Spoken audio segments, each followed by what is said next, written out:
புகழ்பெற்ற spiritual tax நேயர்களுக்கு வணக்கம். நான் உங்கள் பிருந்தா சங்கர். இன்று நம்மோடு சிறப்பு விருந்தினராக இணைந்திருப்பது ஜோதிட உலகின் சூப்பர் ஸ்டார் என்று அழைக்கக்கூடிய பிரம்மஸ்ரீ ராம்ஜி பரமஹம்சர் அவர்கள் இணைந்திருக்கிறார்கள்.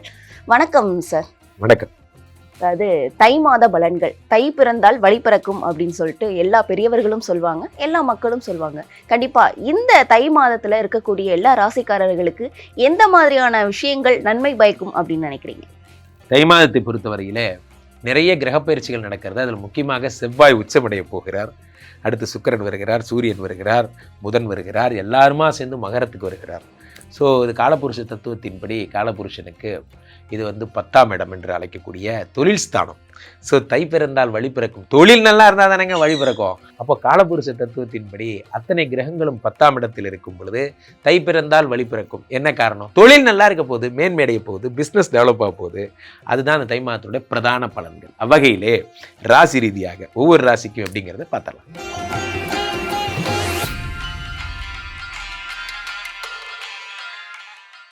சுவாமிஜி, துலாம் ராசிக்காரர்களுக்கு தை மாத பலன்கள் எந்த அளவுக்கு உகந்ததா இருக்கும்?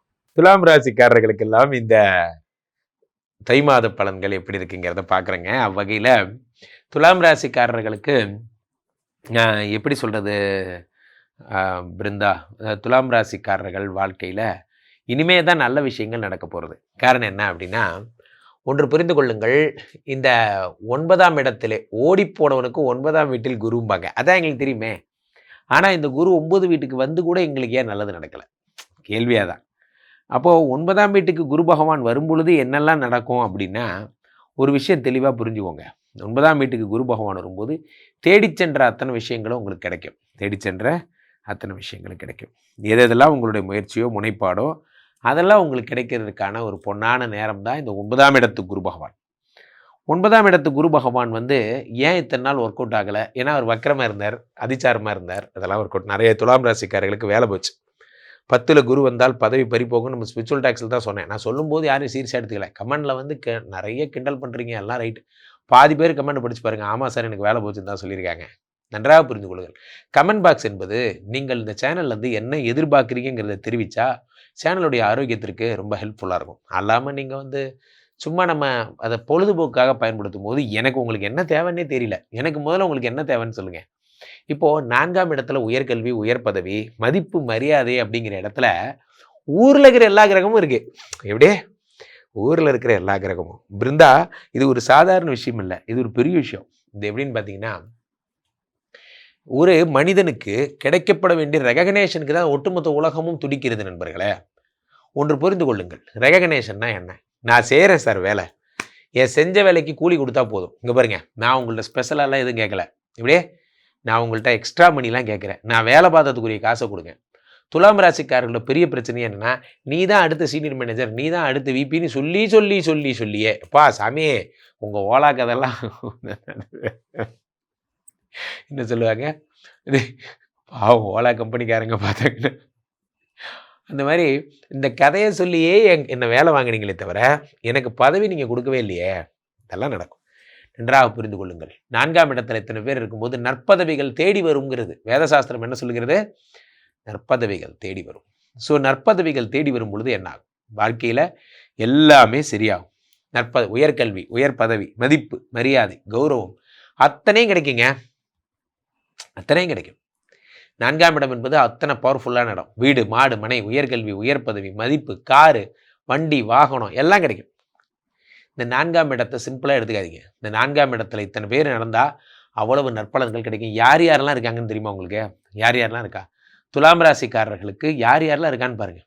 இந்த 4ஆம் இடத்துல 2-7 செவ்வாய் பகவான் உச்சம் பெறுகிறார். உச்சம் பெற்ற செவ்வாய் பகவான் என்ன பண்ணுவார்? தனத்தை தருவார். தனமும் இன்பமும் வாழ்க்கையுமே நர்மதா, நீங்கள் அது சாதாரணமாக எடுத்துக்காதீங்க. ஒரு மனிதனுக்கு பணம் நிறையா வந்தால் என்ன ஆகும்? தைரியம் வரும். அனுபவத்திலேருந்து சொல்லுகிறேன் நண்பர்களே. ஒரு மனிதனுக்கு எப்போ தைரிய குறைவு ஏற்படும் சொல்லுங்கள்? நம்ம கையில் காசே இல்லைன்னு வச்சுக்கோங்களேன், தைரிய குறைவுலேருந்து எல்லாம் ஊட்டச்சத்து குறைவு, எல்லா குறைவும் வரும். காரணம் என்ன? தைரியம் இல்லை. ஏன் தைரியம் இல்லை? பணம் இல்லை. சிம்பிள், அவ்வளோதான். உலகத்திலே நண்பர்களே, பணம் எனும் ஒரு ஃபேக்டர் எவ்வளோ முக்கியங்கிறத பணம் இல்லாதவங்கள்ட்ட போய் கேட்டு பாருங்கள், தெரியும். அப்போ 2-7 வச்சு குடும்பத்தில் மகிழ்ச்சி கிடைக்கிறது, சந்தோஷத்தை அனுபவிக்கிறீர்கள். சொன்ன வாக்கை காப்பாற்றுகிறீர்கள். 7ஆம் இடத்து செவ்வாய் பகவான் உச்சம் என்பதால் நீங்கள் வெளிநாட்டு யோகங்கள் உங்களுக்கு கிடைக்கிறது. 7ஆம் இடத்து செவ்வாய் பகவான் உச்சம் என்பதால் நீங்கள் வேலைக்கு சேர உங்களுக்கு வந்து என்ன திருமண யோகங்கள் எல்லாம் வருகிறது. எனக்கும் ஒரு கல்யாணம் நடக்குமா என்று எதிர்பார்த்தவர்களுக்கெல்லாம் திருமணம் நடக்கப் போகிறது. இதான் பெரிய விஷயம். திருமணம் நடக்கப் போகிறது. 7க்குடையவன் உச்சம் பெறும் பொழுது அயல்நாட்டு யோகம். அமெரிக்கா போகணும்னு நினச்சேன் சார், எனக்கு எப்போ சார் கிடைக்கும்? எனக்கு வந்து பிரான்ஸ் போகணும்னு நினச்சேன், யூரோப் விசா எடுத்தேன், இந்த செங்கன் விசா எடுத்திருக்கேன் போன்ற அத்தனை நடக்கும். இந்த 7ஆம் இடத்து செவ்வாய் உச்சம் பெற்றால் இத்தனை நடக்கும். அதே நேரத்தில் சுக்கிர பகவான் 1 8 4ஆம் இடத்தில் இருக்கிறார். இது ஒரு அபகீர்த்தி. என்ன அபகீர்த்தி? 8 4ஆம் இடத்தில் இருக்கும் பொழுது தாயாருடைய உடல்நிலையை ரொம்ப ஜாக்கிரதையாக பார்த்துக்கணும். தாயார் முக்கியமாக நம்மளோட தாயாருக்கும் நம்ம மனைவிக்கும் சண்டை வரும். யாரையும் ஏன் சார் கேட்குறீங்க? இந்த மாமியாரை ஹேண்டில் பண்ணுறது உலகத்தில் அவ்வளோ பெரிய கஷ்டம். அது ராம்ஜியாக இருந்தால் என்ன, பிரேம்ஜியாக இருந்தால் என்ன, ராவணனாக இருந்தால் கூட தான் என்ன, உலகத்தில் டஃப் டாபிக் 2 பேர் தான். ஒன்று நம்ம பொண்டாட்டி, ஒன்று நம்ம பொண்டாட்டியோட அம்மா.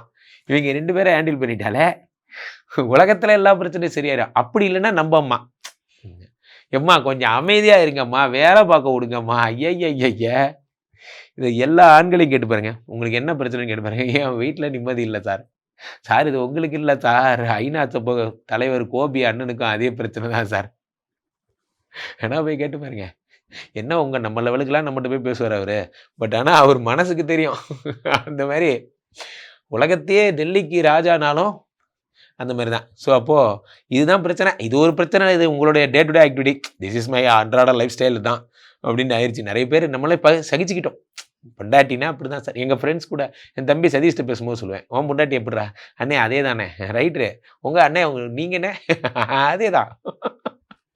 அப்படி மனத்தை அப்படி தேர்த்திட்டு போயிடணும். அப்போ துலாம் ராசிக்காரர்கள் வெகு சிறப்பை அடைய போகிறீர்கள். ஒரு விஷயம், மேரேஜ் லைஃப்ல சின்ன ப்ராப்ளம், ஜாக்கிரதையா இருங்க. பொதுவாகவே இந்த ஒரு வழக்கு உண்டு நண்பர்களே, தை பிறந்தால் வழி பிறக்கும் என்பது. எங்க சார் வழி பிறக்குது? இப்படித்தான் ஒவ்வொரு மாசமும் நியூ இயர் பிறந்தால் வழி பிறக்கும் நீங்கள் வந்து 2025 சொன்னீங்க. அதுக்கப்புறமா என்ன சொன்னீங்க? நம்ம ஸ்பிரிச்சுவல் டாக்ஸ்லேயே அடுத்து குரு பகவான் வந்தால் கோடி நன்மை நீங்கள், சனி கொடுத்தால் எவர் தடுப்பார் நீங்கள், எல்லாரும் சொல்லிகிட்டே இருக்கீங்களே தவிர, ஆனால் எனக்கு ஒரு நல்ல காலங்கிறது பிறக்கலை.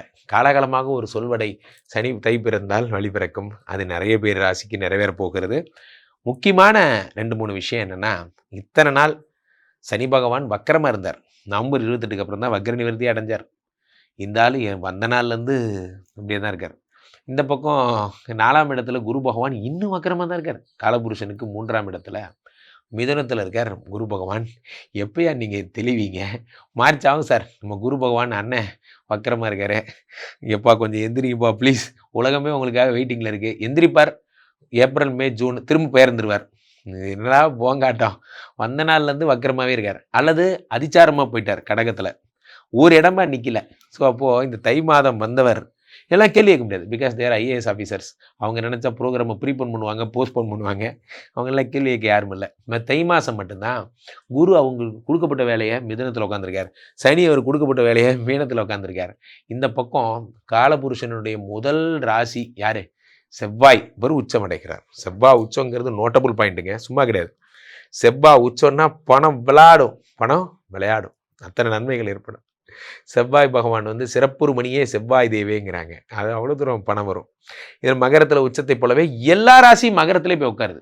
காரணம் என்னவென்றால், காலபுருஷனுக்கு 10ஆம் இடமாகப்பட்ட தொழில் ஸ்தானத்தில் போய் எல்லாரும் உட்கார்றாங்க. யார்? சுக்கிரன் உட்கார்றார், சூரியன் உட்கார்றார், புதன் உட்கார்றார். இவங்கெல்லாம் உட்காந்து என்ன சார் பிரயோஜனம்? 10 பைசாவுக்கு பிரயோஜனம் இல்லை. இன்னும் கடை ஓடவே இல்லை. இனிமேல் ஓடும், நம்புங்க. ஜனவரி 15ஆம் தேதிக்கு அப்புறம் கடை பிச்சுக்கிட்டு ஓடும். பேக்கரியை டெவலப் பண்ணேன், ஒரே பன்னு வேணும், பஜ்ஜி வேணும்னு ஒரே பிஸியாக இருக்காங்க. அப்படிங்கிற மாதிரி கடையை திறந்தால் கிளைண்ட்டு கூட்டம் தான். 10ஆம் இடத்துல இத்தனை பேர் இருக்கும் பொழுது நிறைவடைவீர்கள். உங்கள் பிஸ்னஸ் அடுத்த லெவலுக்கு செல்லும். அதான் ஒரு பெரிய விஷயம். தொடர்ந்து நீங்கள் எல்லாம் பண்ண வேண்டியதுன்னா முருகப்பெருமான் வழிபாடு தொடர்ந்து செய்யுங்க. செவ்வாய் மட்டும்தான் உச்சமாகிறார். அதனால் முருகப்பெருமான் வழிபாடு தொடர்ந்து பண்ணுங்கள். எங்கெல்லாம் உங்களால் முடிஞ்சதோ. இப்போல்லாம் முருகன் ட்ரெண்டு தானே, எந்த சேனலை திருப்பினாலும் முருகா. நம்ம ஆளுங்களுக்கு திடீர்னு முருகன் மேலே இவ்வளோ பாசம் ஏன் வந்ததுன்னு தெரில. அது என்னமோ தெரில, வந்துடுச்சு. யார் கிளப்பி விட்டதுன்னு தெரில. ஸோ அப்போ anyway it's a good sign. அப்போது முருகப்பெருமானுடைய பக்தி இங்கன்னா, முருகன் எங்கே இருக்கிறாரோ, செவ்வாய் வந்து அவருக்குரிய பிரீத்தியாக நீங்கள் எல்லாம் கொண்டிருக்கும் இடமெல்லாம் குமரன் இருக்கும் இடம் அது இப்படிங்கிற மாதிரி முருகப்பெருமானுக்கு வேல் விருத்தம் மாதிரி கந்தசஷ்டி மாதிரி போன்ற விஷயங்கள் எல்லாம் படிங்க. ஆமாம் குருஜி, நேற்று தான் அந்த MP3 டவுன்லோட் பண்ணேன். காலைல ப்ளூடூத்தில் கேட்டுகிட்டே போகிறேன். ப்ளூடூத்தில் கேட்டுகிட்டே போனாலாம் படிக்காதுங்க. வாய் விட்டு ஏதாவது படிங்க. கொஞ்சமாக எஃபர்ட் போடுங்க. ஸோ சிறப்பு தரிசனம் டிக்கெட்லாம் விட்டுட்டு கொஞ்சம் நார்மலாக நடந்து போங்க போன்ற விஷயம்லாம் பண்ணுங்கள். அதனால் வெற்றிவேல் முருகனுக்கு அரோகரா. தை மாதம் பிறந்தால் உங்கள் வாழ்வில் வழி கிடைக்கும். வாழ்த்துக்கள். ரொம்ப அருமையா சொல்லியிருந்தீங்க சுவாமிஜி. இந்த ராசிக்காரர்களுக்கு அது பயனுள்ளதா இருக்கும்னு நினைக்கிறேன். உங்களை மக்கள் தொடர்பு கொள்ளணும்னா எப்படி தொடர்பு கொள்றது? உலகத்திற்கே தெரிந்த விஷயம். கீழே போயிட்டு இருக்க இந்த 2 நபரை கூப்பிடுங்க. உங்களுடைய சொந்த ஜாதகத்தை பார்த்து கொள்ளுங்கள். உலக புகழ்பெற்ற நமது விஸ்வரூப விஷ்ணுமாயா எழுந்தருளி இருக்கக்கூடிய புனிதமான இந்த ஸ்ரீமடத்திற்கு தினசரி வருகை தாருங்கள். வந்து இங்கே நடக்கிற பூஜைகள்லாம் கலந்துக்கோங்க. 5 to 6 டெய்லி இங்கே ஸ்ரீமடத்தில் விஷ்ணுமாயா ஹோமங்கள் நடக்கும். வந்து பார்ட்டிசிபேட் பண்ணுங்க. உங்களுடைய சொந்த ஜாதகத்தை பார்க்க ஆன்லைன் அப்பாயின்மெண்ட் எடுத்துக்கோங்க. நேரில் வந்து இறைவனை சந்தித்தால் எல்லா விதமான நற்பலன்களும் கிடைக்கும். மீண்டும் ஒரு நல்ல பதிவில் நானும் பிருந்தாவும் சந்திக்கிறோம். நன்றி, வணக்கம்.